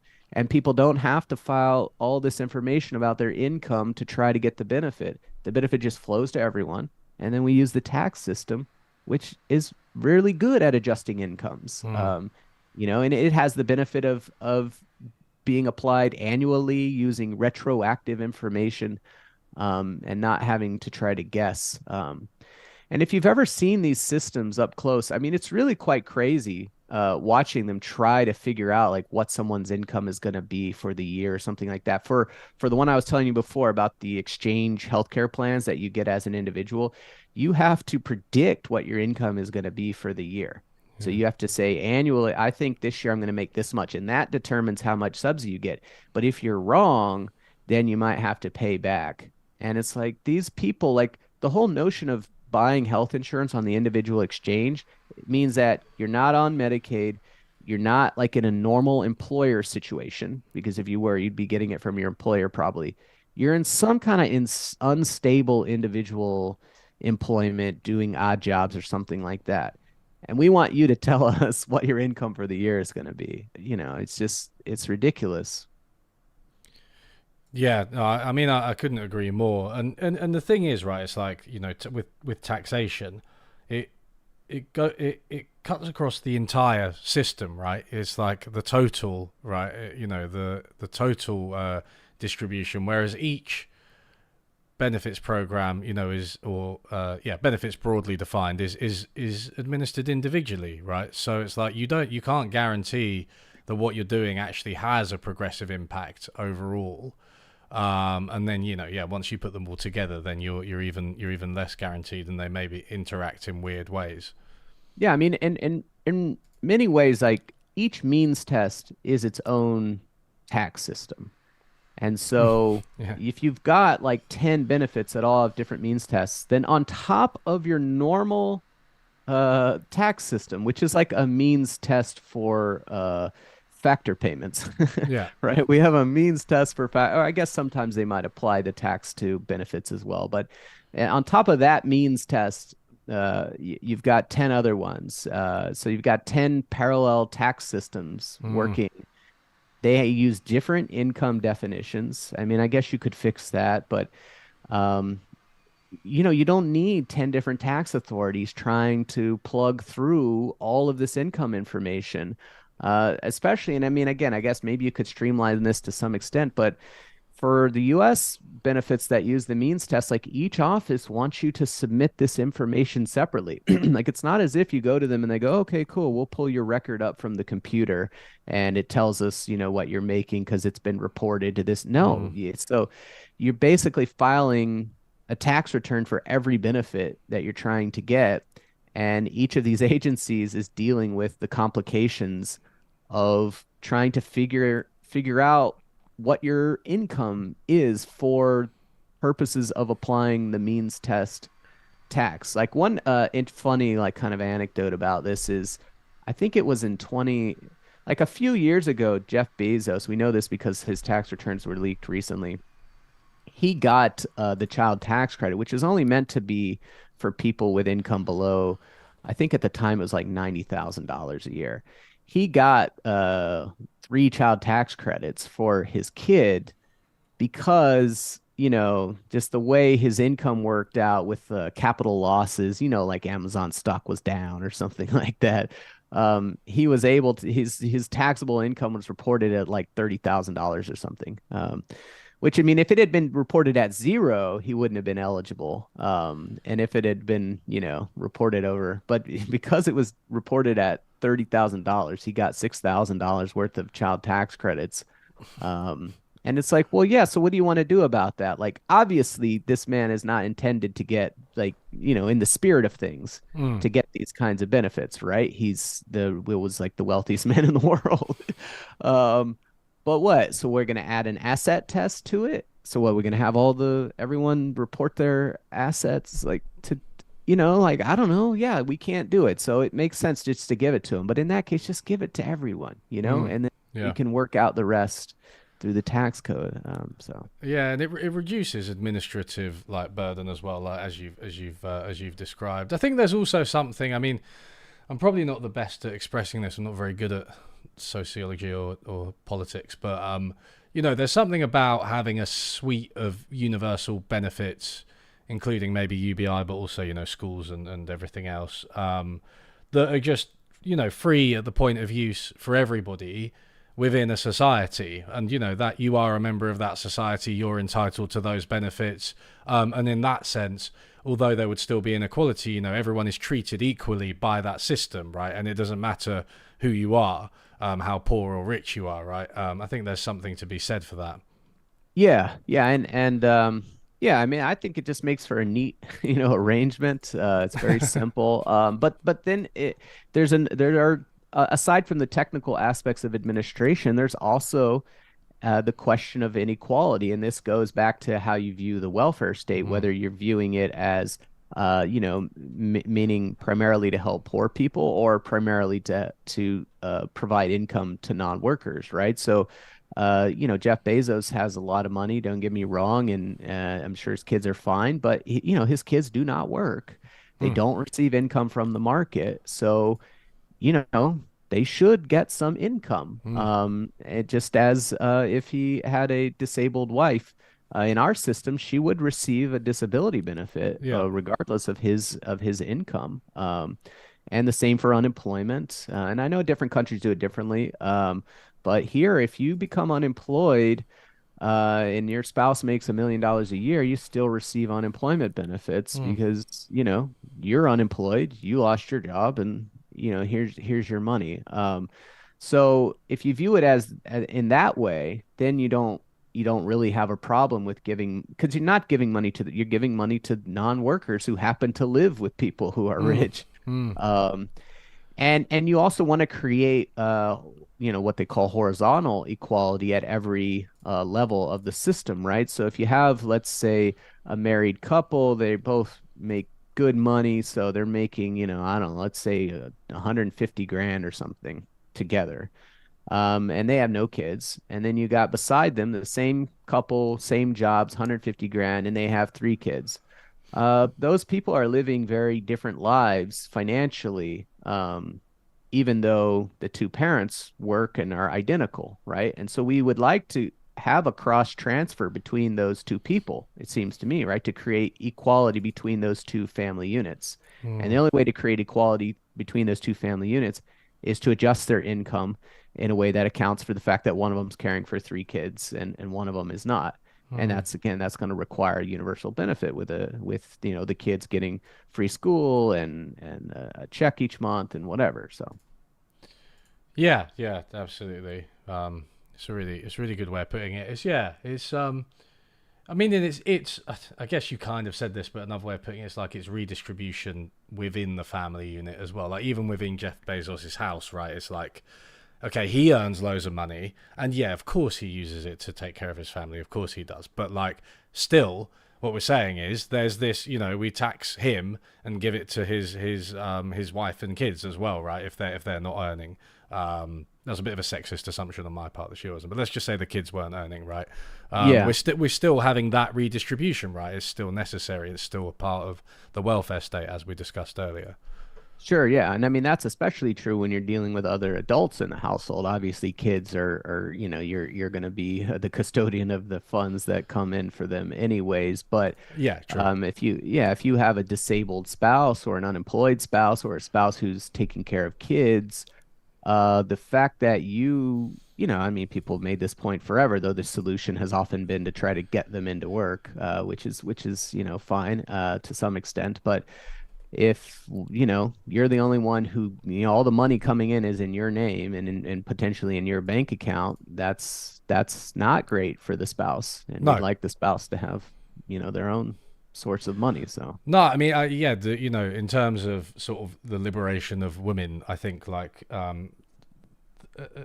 guaranteed access to like income would be absolutely invaluable, right? I think that's a really important thing that has been a reason that women have had to stay with the husbands who either at the worst end they're absolutely abusive and horrible, but then at the sort of quote unquote best end maybe they just don't really want to stay with them, but they do for financial reasons, right? So I think it's kind of a UBI strikes me as a policy that should be seen as feminist to some degree. yeah, yeah, no, I know people go back and forth on that, but because people will say, hey, well, that will, and it depends, I guess, on the degree to which you think the labor market is the be all end all of personal liberation or whatever. Right. Yeah. I'm obviously more skeptical of that, but some people will say, hey, if you provide whether it's a home child care benefit or a basic income or something like that, that would ensure that home carers, which are overwhelmingly women, Mm. that they're taken care of in that situation, have their own income or whatever. They'll say, well, that's gonna reduce their incentive to take up work, and it's in the marketplace. It's in the labor market where they have the real ultimate freedom and Mm. equality. Mm. So Yeah. I've run into that from time to time arguing Interesting. this in the US. And it's an intra-feminist debate. Obviously we've Yeah. had wages for housework and stuff like that. Like there's a long chain. I would say primarily the majority view, I would say historically among feminists has been focused on let's get cash specifically to women, especially home carers and stuff like that, in order to provide some distance and independence. But you do now have people who say, oh, no, no, no, no. The best way to get independence and distance is to get them in the labor market. And, Mm. and we kind of got to nudge them into the labor market, the I th- same way mm. that making the kids hungry, Yeah. nudges them Yeah. into the labor market. So, Yeah. I think the anti-capitalist feminists are very against that sort of, well, not against the entry of women into the labor force, but they definitely view it as limited, right? Because they're just saying, well, you're just, now women are just part of the capitalist machine as well, right? Like it's like, yeah, yeah, no, the more kind of radical leftist anti-capitalist socialist feminists are much more often in favor of those kinds of in direct cash to home carers or whatever. And I think it's more when you get on the kind of more moderate liberal feminists where you get a little bit more wishy-washiness, because it's not just, hey, well, you go in the system, but one of the points some of the more feminist advocates of more like socialist feminist angle of this would be like, oh, okay, so you want to trade the boss at home with another, you want another man to tell you what to do all day. Okay, cool.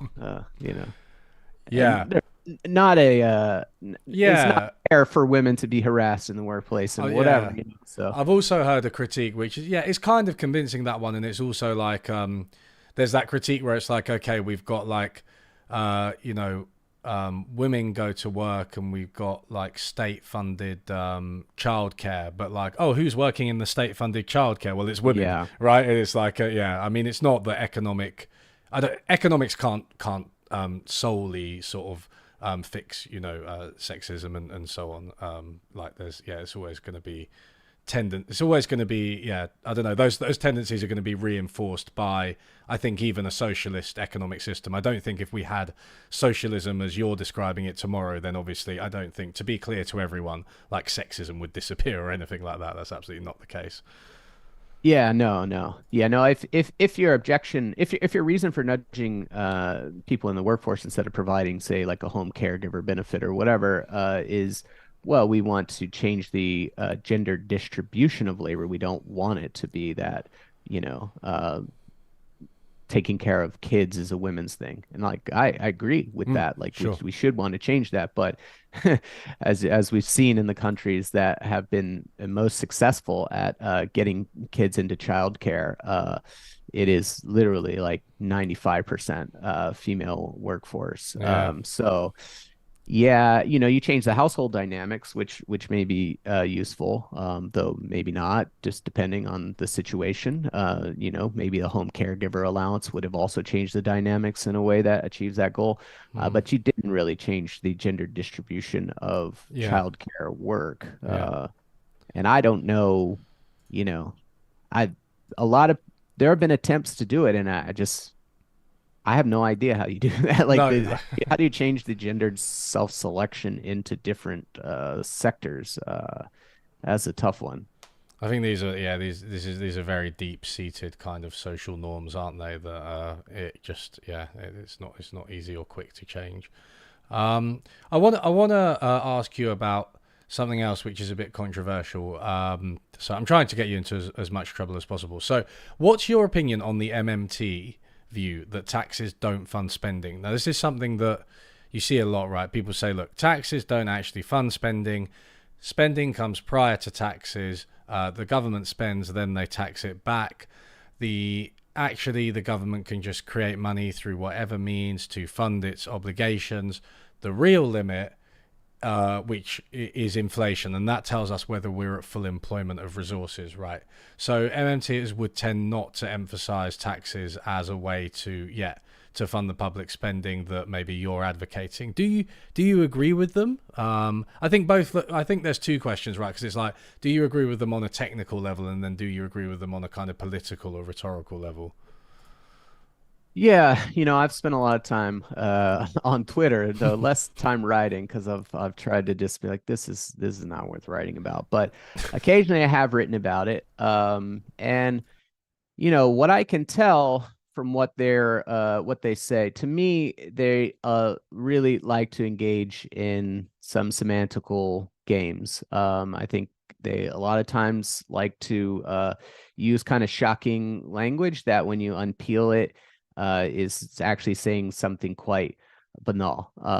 And that is a good example of it. So when they say something like taxes don't fund spending, immediately, your mind goes to, well, wait a minute. We have this thing called the Treasury, and they tax, and the money comes in, and then from that same account, or whatever, right, the money is spent. And that's not the only way, of course, right? So you take a step back and you say there are other ways that the government finances spending, right? You can use tax money, you can borrow, right? Sell bonds, get money in that way. You could sell assets, get money in that way to spend. Or you could also do seigniorage, Mm, which is money creation that mm, governments do. And one of the things I've always found very interesting about MMT stuff is they don't use the word seigniorage. This is maybe kooky on my end, but in my mind, that it just very suspicious to me because like we have a word for the thing you're talking about that's been around for like hundreds of years, seigniorage, mm. and you don't use it, and you make it sound like you're saying something new here.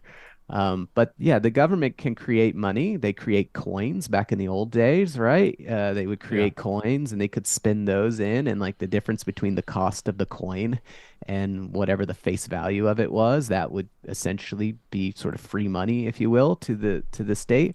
Now we don't even have to create coins, right? Because it's electronic, so it's like 100% profitable, if you will, to make more money.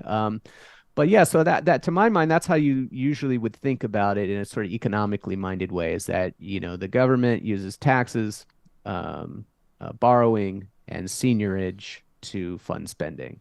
What they do is they go, actually, that taxes and borrowing bit, that's really kind of like anti-seigniorage. So like you could reconceptualize it where all spending is seigniorage. And then the taxes and the borrowing, that's just bringing money in and then holding on to it. So instead of bringing money in and then spending it out, all the money that comes in, we just hold on to it or destroy it, I guess.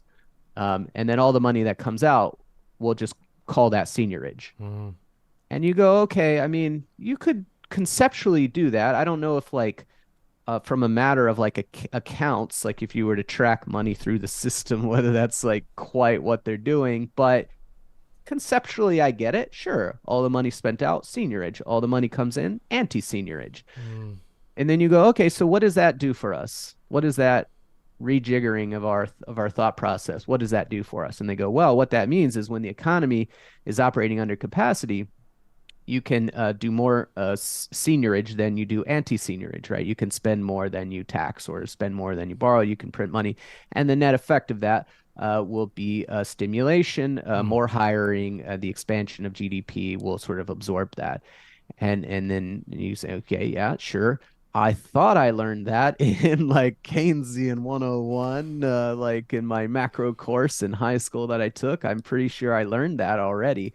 So like what's the novelty here? Because you acknowledge that once we hit capacity, if you keep running the seniorage and without amping up the anti-senior, we're going to get inflation, right? So Mm. what you're telling me is that we can engage in monetary and fiscal stimulus on a countercyclical basis. That's what you're telling me. But I had to spend 5 hours figuring out that that's what you're telling me.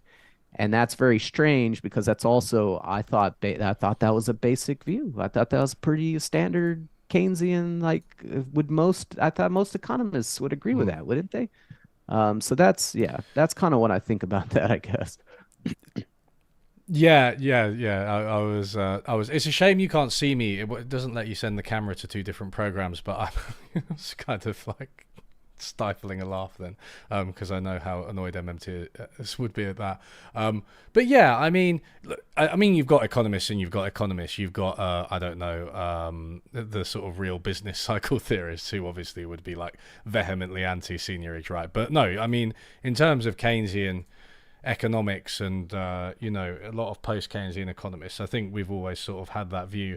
I guess one of the successes of MMT for me, to partially defend it, because I don't really disagree with you on what you've just said technically, is like getting these issues to the forefront. I feel like they've been quite effective at doing that, and I feel like that's quite a good thing. Maybe just because they have that striking language. I don't know what it is, or just because of their commitment, you know, their zealotry, and I don't use that word in a necessarily negative term, right? Yeah, no, I think from a sales perspective, it's because this topic is so boring, you know what I mean? Like Yeah. it's the number of people that they were able to get interested in it Mm, far exceeds, I think, what anyone who was interested in whether Keynesian or post-Keynesian or monetary stimulus, or like most people couldn't even begin. And they were able to hit a lot, bring in activists and stuff, and make it intriguing enough to them to get them interested in it. Now, mm, I think that kind of goes both ways, right? So on the one hand, I think one of the ways they did that was using like the provocative language, and also presenting it as like a new thing, right? Because it's new, it's provocative, and whatever. And yeah, when you unfold it, you go, that's just kind of a new rhetorical way to say something a lot of people have been saying for a while. Um, but whatever, right? It got those people in. But the other way I think it got people in that I think is a little bit not helpful is they were less they were very interested in telling you how we could do countercyclical monetary and fiscal stimulus, right? mm, They were less interested in making sure that people didn't run with that to think that you could always use seniorage to fund anything and like it wouldn't be a problem. Now, in their papers, of course, they'll tell you, no, of course, obviously, we would eventually run into inflation and you'd have to use taxes and whatever. But online, you saw a lot of, you know, consumers of that stuff taking away from it the idea that yeah, you just like we could go up to Nordic levels of welfare spending, of social spending just through seniorage on a permanent basis, and it sure. would be no problem. Like that's not true. That's not even really what they're saying, but I feel like they're kind of fanning the flames to make you think that because Yeah. you're interested.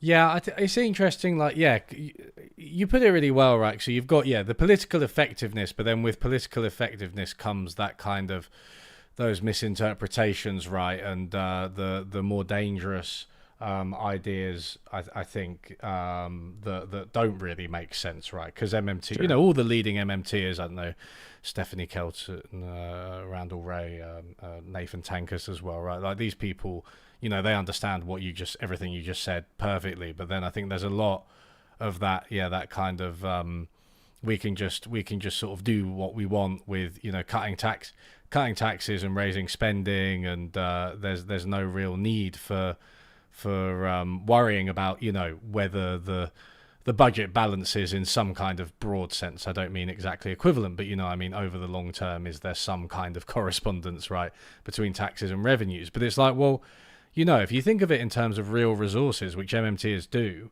if you have a high tax, high spend economy, right, a socialist economy like the Nordic economies or a social democratic economy, lots of benefits, lots of government run enterprises, including some loss making ones, you're shifting from private towards public economic activity, right?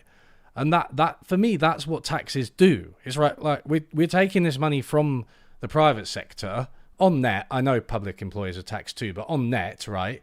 And we're taking those resources and we're shifting them away into the public sector, right? So that accounting, while it's imperfect, right, and technically taxes may not fund revenues if you go into like the accounts of the Treasury, I don't know, but like it's a proxy for how much of the economy is public and how much is private, and we want to move as socialists, MMTs, post Keynesians, whatever, towards a more public economy.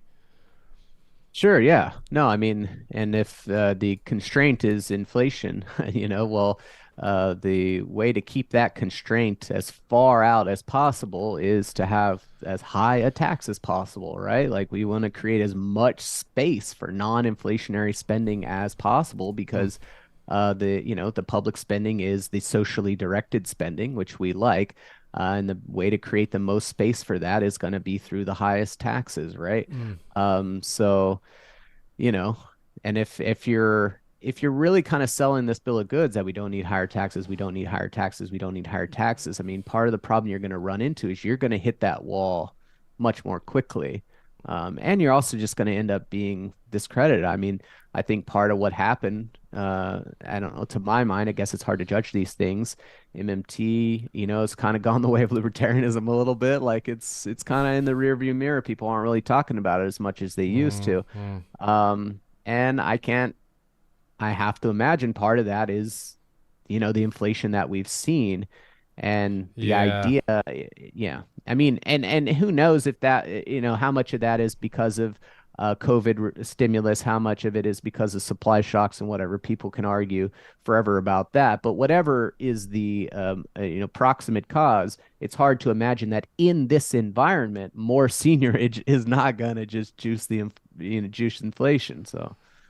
Yeah, yeah. I mean, I think there's this question of like what it goes towards, right? But I think in the short term, absolutely. I mean, there's this idea of supply side progressivism that I've become a bit more enamored with over the past few years. But like expanding the productive capacity in various means, whether that's supply chains or I mean, people talk about the child. Like the CARES Act and things as one way of doing that as well, don't they? But I don't think. I mean, just sort of stimulus spending at this stage, I wouldn't advocate it. I think it is inflationary. Yeah, yeah, yeah. Yeah, I mean, Yeah. I suppose you could make targeted investments or Yeah. whatever. Of course, those take time, and so. Yeah, they're not going to have an immediate impact, and the immediate impact might actually still be inflationary. So I mean, it's a difficult sell, but yeah. So let's talk about another MMT policy. Maybe it might be the last thing we talk about before we finish. But because we're on MMT, they really like job guarantees, right?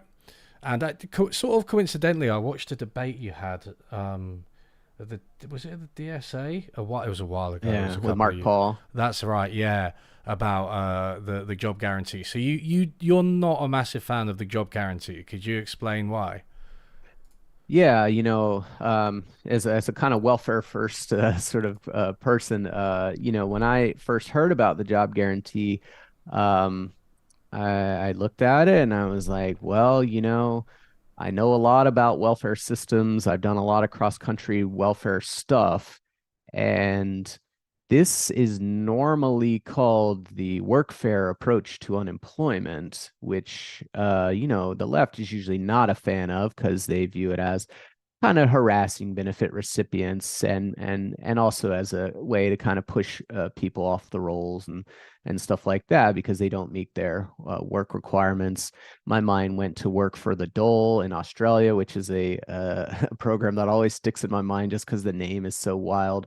And I was like, this is bad, like I know it sounds cool, job guarantee, but it's an unemployment benefit where you have to meet certain work activity requirements in order to receive the money. And this was obviously met with very fierce reactions, and still to this day, I suppose. But I've yet to be find any convincing counter argument for how that's not the case. And in fact, the more I've read, the more I actually started to read stuff that Randy Ray wrote, stuff that Bill Mitchell wrote, stuff that oh geez, what's the big guy? Minsky. They are very clear that that's what they have in mind. And, okay, that was 20 years ago, 30 years ago. The new people aren't like that. Of course, Ray and Mitchell are still around. But, you know, that just made me even more certain, like, oh wait, this 1994 paper from Ray, literally that's literally what he's describing, and he's very clear and unashamed about it. And Minsky, oh my God, Minsky was saying like we need to pull kids out of high school and pull elderly people out of their old age pension, or condition like half of their old age pension on them doing like community service work and stuff like that. Like these are folks who just really, they like work requirements for welfare benefits. Like that's a thing, I you mean, I know? think, yeah, it's interesting. I think the assumption that these people are or were progressive in the modern sense of the term is very dangerous, and I don't think they necessarily were. Like, just because economics. People assume that your economic school of thought aligns with your politics, and often that is the case, right? Like, if you're a heterodox economist, you're probably a bit more lefty. If you're an Austrian economist, then you're probably uber right wing. But like, it doesn't necessarily. And you get like, I mean, even Keynes, right? He's sort of at the time he was kind of framing his proposals as small c conservative, and like, so it's not that shocking that somebody with the MMT view could actually be small c conservative and have these views about work requirements and want like to use MMT to lower taxes, for instance, instead of increase spending. It's entirely possible, and indeed Yeah. it's true. No, I don't see there's no contradiction between Mm, the two of them at all. I mean, as they'll tell you, the MMT, to the extent that it's primarily about how you can use seniorage, that doesn't tell us we should or how much we should. mm, It doesn't tell us how much how big the welfare state ought to be. It doesn't do any of that, right? It's just an acknowledgement of the ability to do countercyclical stimulus, and I would say an endorsement of the idea of doing counter cyclical stimulus. But that's a small thing. That's not okay. Well, should we also have, like, what should old age pension look like? What should disability benefits look like? What should yeah. unemployment benefits? It's got nothing to do with any of that. Now, one thing that I have found a little bit suspicious and weird is they are disconnected from one another.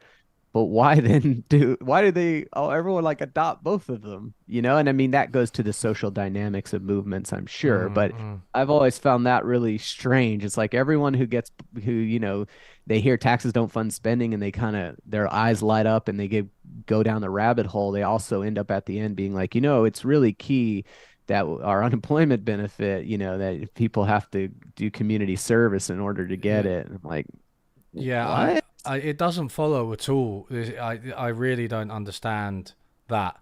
I agree with you, and I mean, it's just, it's just UBI with a work requirement, right? I mean, in that sense, it's not UBI, but right, it's just like you're giving them money, but now See, you're saying, oh, they've got to work as well.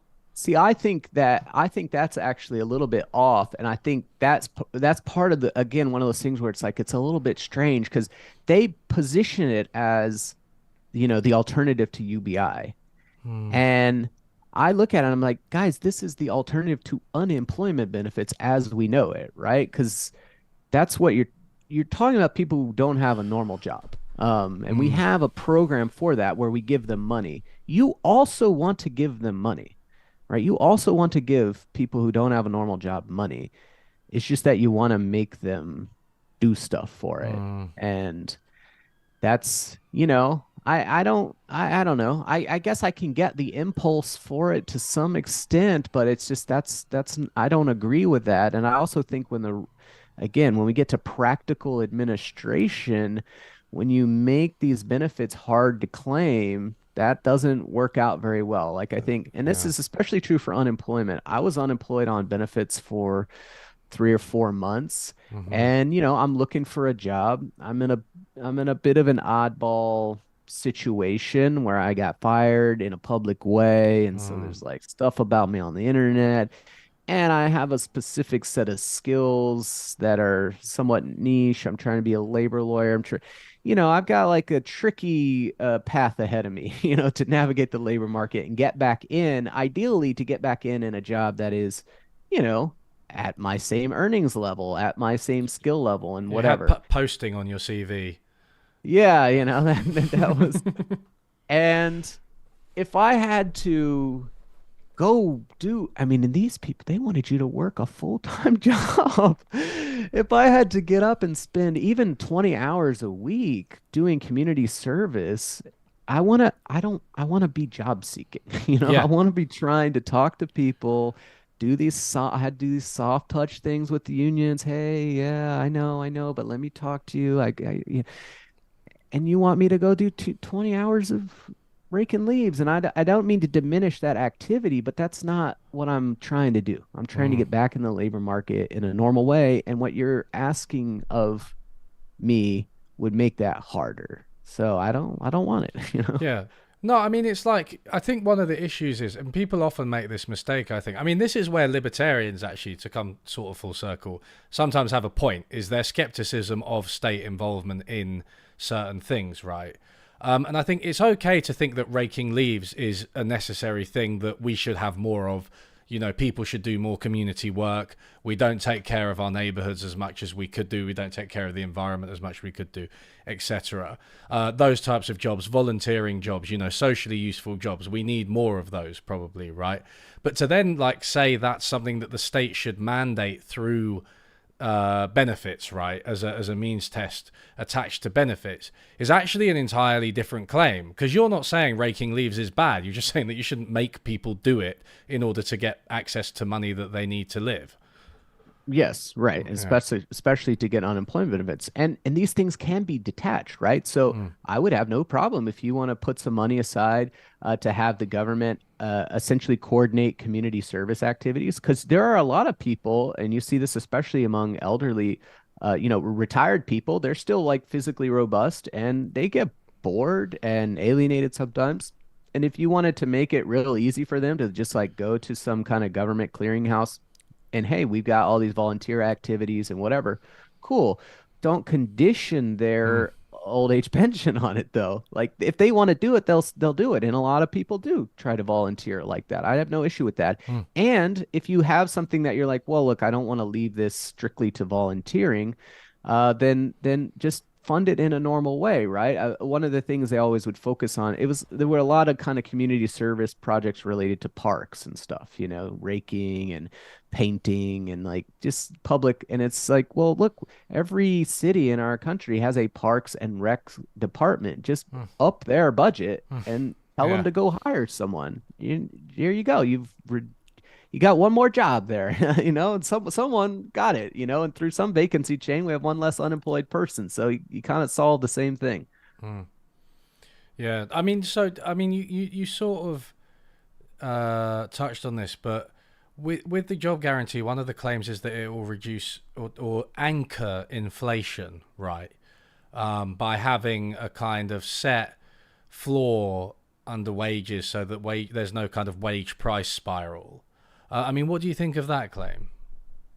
Yeah, so it's important to understand what they're advocating there because sometimes they shroud that in very complicated language as well. But what they're saying there is that if in a wage price spiral, right, the labor market is too tight, right, and so we have too many, too many employers chasing too few workers, Mm-hmm. and then the workers just escalate their wages, and then that finds itself into prices and inflation. It becomes very unstable, right?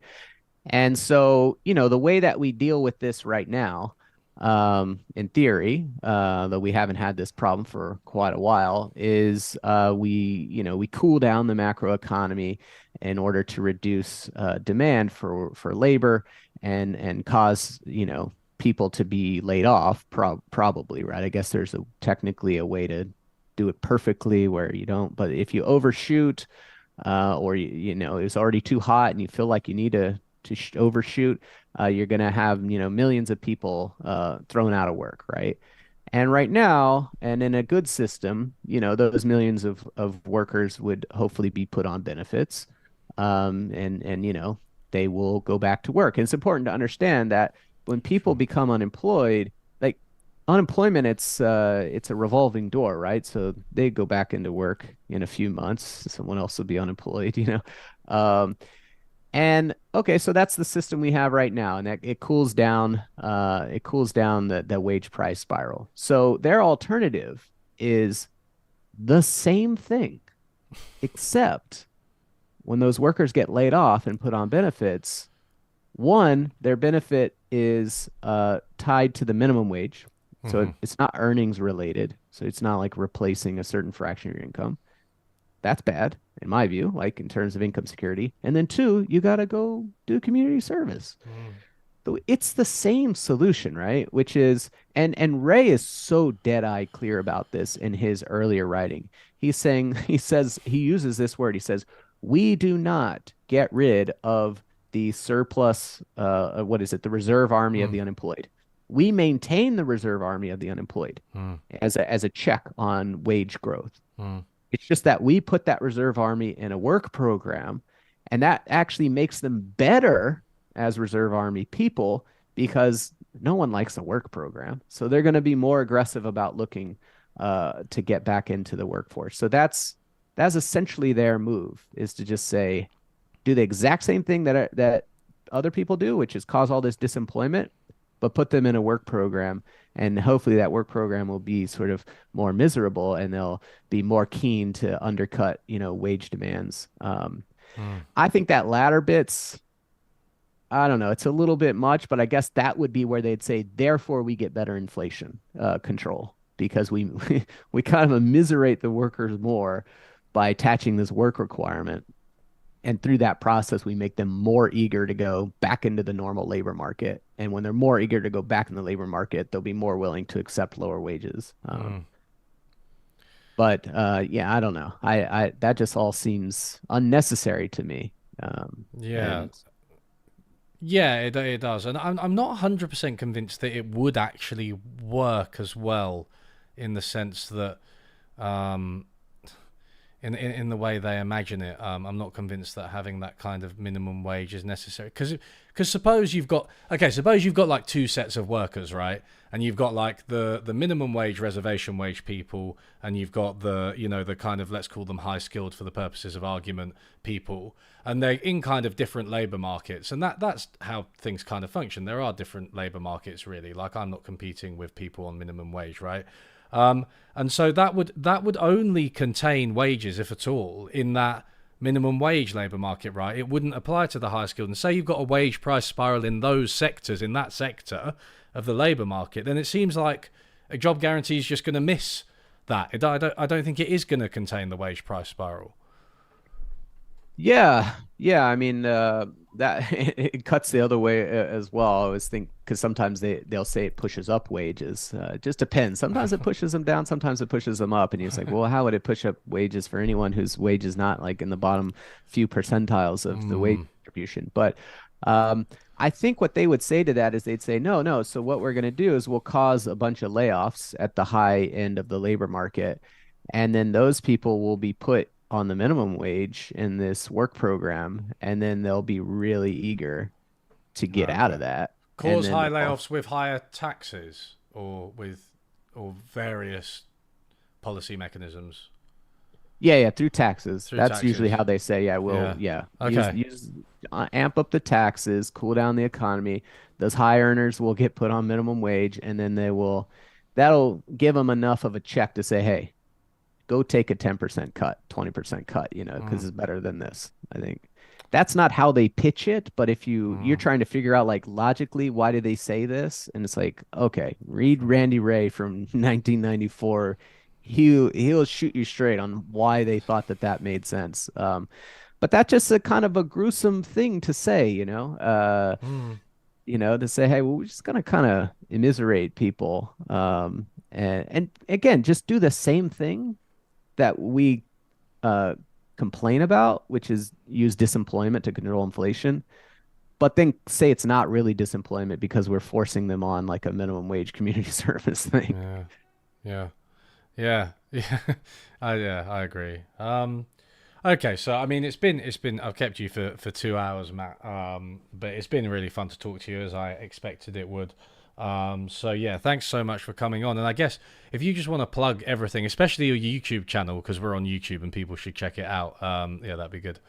Sure, yes. I'm at Matt Bruenig on YouTube. It's been a while since I posted, but I'm going to get back to it soon. At Twitter at Matt Bruenig. Peoplespolicyproject.org is my think tank, if you will. And then I have a podcast at patreon.com/ the Bruenigs that I do with my wife. So Yeah. And although there hasn't been a video in a little while, there is plenty to be catching up with on Matt's channel. Somebody asked me earlier if you're ever going to upload some basketball videos to it.